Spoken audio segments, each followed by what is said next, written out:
అందరికీ నమస్తే. అల్లు అర్జున్ చిక్కడపల్లి పోలీస్ స్టేషన్‌లో విచారణ. మొన్న ఎవరైతే ఆదివారం రోజు హైదరాబాద్ సిపి సివి ఆనంద్ గారి సమక్షంలో ఎవరైతే పోలీస్ ఆఫీసర్స్ ఏసీపీ కావచ్చు, తర్వాత సిఐ కావచ్చు, వీళ్ళందరూ ఆల్రెడీ ఆ రోజు చెప్పేసినారు. అంటే అల్లు అర్జున్ తప్పు ఉంది దీనిలో, మా తప్పు లేదు, మాకేం సంబంధం లేదు, ప్రతి పాయింట్ టు పాయింట్ చెప్పిండ్రు. సేమ్ టైం ఒక పవర్ పాయింట్ ప్రజెంటేషన్ కూడా సివి ఆనంద్ గారు ఇచ్చిండ్రు. ఆ పవర్ పాయింట్ ప్రజెంటేషన్ కూడా వీళ్ళు ఇవ్వడం కన్నా 24 అవర్స్ ముందే కాంగ్రెస్ సోషల్ మీడియాలో ప్రత్యక్షమైంది. కాంగ్రెస్ సోషల్ మీడియాలో వచ్చిన ఆ పవర్ పాయింట్ ప్రజెంటేషన్నే సివి ఆనంద్ గారు ఆ ప్రెస్ మీట్లో అందరికీ తెలియజేసిండ్రు. అయితే ఇప్పుడు విచారణ దేనికోసం? ఆల్రెడీ చిక్కడపల్లి ఏసీపీ రమేష్ గారు ఏం చెప్పిండ్రు? ఆ రోజు మేము అక్కడ ఉన్నాం థియేటర్ దగ్గర, మేము ఈయనకు అల్లు అర్జున్కు విషయం చెప్పినాము, ఒక మహిళ చనిపోయింది, ఇక్కడ చాలా తొక్కిసలాట జరిగింది అని నేను పోయి అక్కడ ఉన్న వాళ్ళ పిఏ సంతోష్ అనే వ్యక్తిని నేను చెప్పిన. కానీ ఆయనకు చెప్పిండో లేదో, ఎవరికి అల్లు అర్జున్కు చెప్పిండో లేదో, తర్వాత నేనే అందరిని తోసుకుంటూ వెళ్ళి నేను పోయి చెప్పిన, ఇక్కడ ఒక మహిళ చనిపోయింది, తొక్కిసలాట జరిగిందని చెప్తే, నేను రానిప్పుడు, నేను సినిమా మొత్తం అయిపోయిన తర్వాత వస్తా అని ఏసీపీ రమేష్ చెప్పిండు. గుడ్ ఈవినింగ్ మీడియా పీపుల్, అందరికీ నమస్కారం. మీరు అడిగిన క్వశ్చన్కు ఆ రోజు మేమందరం అక్కడే ఉన్నాము. అల్లు అర్జున్ గారి మేనేజర్ సంతోష్ గారికి ఫస్ట్ లోపలికి వెళ్ళి తెలియపరిచాము. తెలియపరిచడం ఏమంటే, ఇక్కడ ఒక లేడీ చనిపోయారు, ఒక చిన్న పిల్లవాడు చాలా సివియర్గా ఇంజ్యూర్డ్ అయ్యారు, సిచ్యువేషన్ అనేది కంట్రోల్లో లేదు, మీకు ఇబ్బంది అయ్యే అవకాశం ఉంటుంది అని చెప్పడం జరిగింది. వారు మమ్మల్ని కలవనివ్వలేదు. ఫస్ట్ సంతోష్ అనే మేనేజర్, ఇంకొక లావుటతను ఇద్దరు ఉన్నారు. ఆ ఇద్దరు మమ్మల్ని కూడా, నేను మా ఎస్హెచ్ఓ ఇద్దరం దగ్గరికి వెళ్ళి చెప్పాము.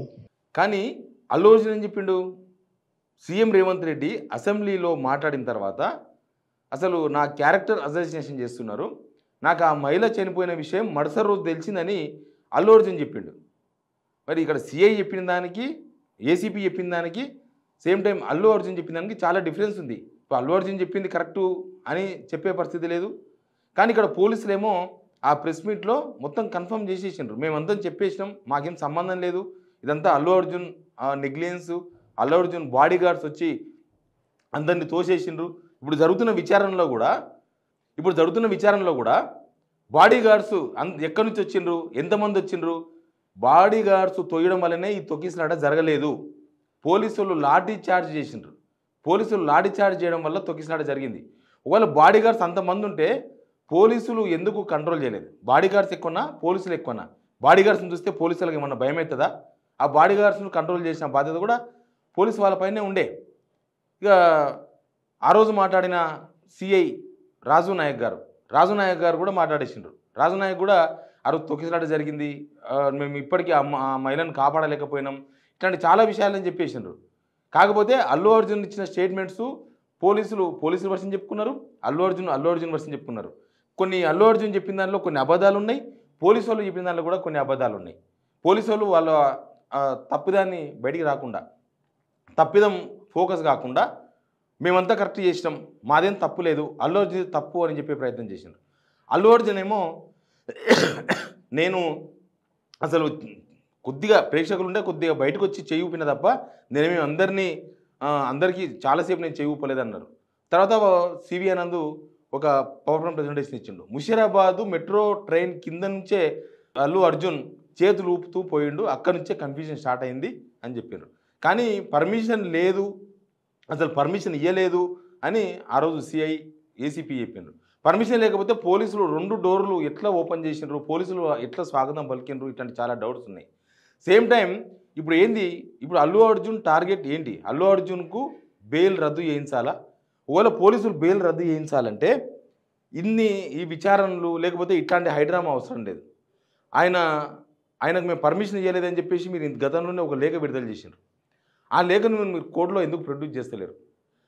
ఇక్కడ అల్లు అర్జున్ ప్రెస్ మీట్ పెట్టిన తర్వాత ఆ ప్రెస్ మీట్ను సవాల్ చేస్తూ పోలీసులు కోర్టుకు పోతున్నారు, కోర్టులో పిటిషన్ వేయబోతున్నారు. ఆయన ప్రెస్ మీట్ పెట్టకూడదు, ఎందుకంటే ఆయన బెయిల్ మీద ఉన్నాడు, అది కూడా మధ్యంతర బెయిల్ మీద ఉన్న పర్సన్ ఎట్లా పెడతాడు, ప్లస్ ఆయన చేసిన కామెంట్స్ వీటిపైన మేము కోర్టుకు పోతున్నామని చెప్పి వాళ్ళ అనుకూల మీడియాలో వాళ్ళు ప్రచారం చేస్తున్నారు. మరి ఎందుకు పోలీసులు ఇప్పుడు కూడా హైకోర్టుకు పోలేదు?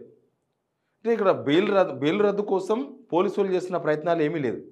కేవలం సతాయించాలి, లేకపోతే అల్లు అర్జున్ ఎపిసోడ్తో అసలు రాష్ట్రంలో ఏ సమస్య లేదు, ఒక అల్లు అర్జున్ సమస్య ఒక్కటే ఉంది అని జనాలను డైవర్ట్ చేయడానికి ఉపయోగిస్తున్న స్ట్రాటజీ ఇది. ఒక పక్కనేమో రేవంత్ రెడ్డి వాళ్ళ అనుచరులు ఇంటి మీద దాడి, వాళ్ళ మంత్రులు వాళ్ళ ఎమ్మెల్యేలు అల్లు అర్జున్ టార్గెట్గా నిన్న మొన్న స్టేట్మెంట్ చూసిన తర్వాత మళ్ళీ రేవంత్ రెడ్డి సూచన చేసిండు, ఎవరు మాట్లాడొద్దు, ఈ ఎపిసోడ్ మీద ఎవరు మాట్లాడొద్దు, అల్లు అర్జున్ విషయంలో ఎవరు మాట్లాడొద్దని చెప్పిండ్రు అని మళ్ళీ వాళ్ళే ఒక లీక్ ఇచ్చారు. అసలు ఈ విషయాన్ని చట్టం తన పని తాను చేసుకోపోతున్న టైంలో అక్బరుద్దీన్తో మాట్లాడించుకొని అసెంబ్లీలో గంటసేపు మాట్లాడి తర్వాత ఇంటిపైన వాళ్ళ అనుచరులతో దాడి చేయించి వాళ్ళ మంత్రులతో ఎమ్మెల్యేలతో మాట్లాడించి చెప్పడం వెనుక ఉన్న అంతర్యమేంటి? మాట్లాడొద్దు అని ఇప్పుడు ఎందుకు చెప్తున్నారు? మొన్నటిదాకా ఎందుకు మాట్లాడితే కంట్రోల్ చేయలేదు ఆ ఇష్యూలో?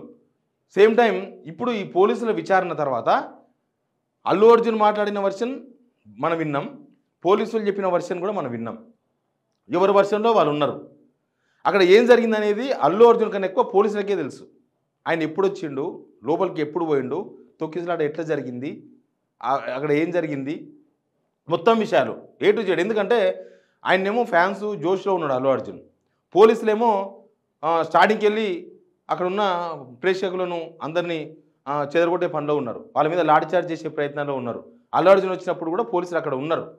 మరి అప్పుడు కంట్రోల్ చేయని పోలీసులు అన్ని విషయాలు పోలీసులకు తెలిసినప్పుడు వాళ్ళు కోర్టులో ఎందుకు ఆ విషయాలు చెప్పలేదు? మొన్న ప్రెస్ మీట్లో చెప్పిన విషయాలు పోలీసులు కోర్టులో ఎందుకు చెప్పలేదు?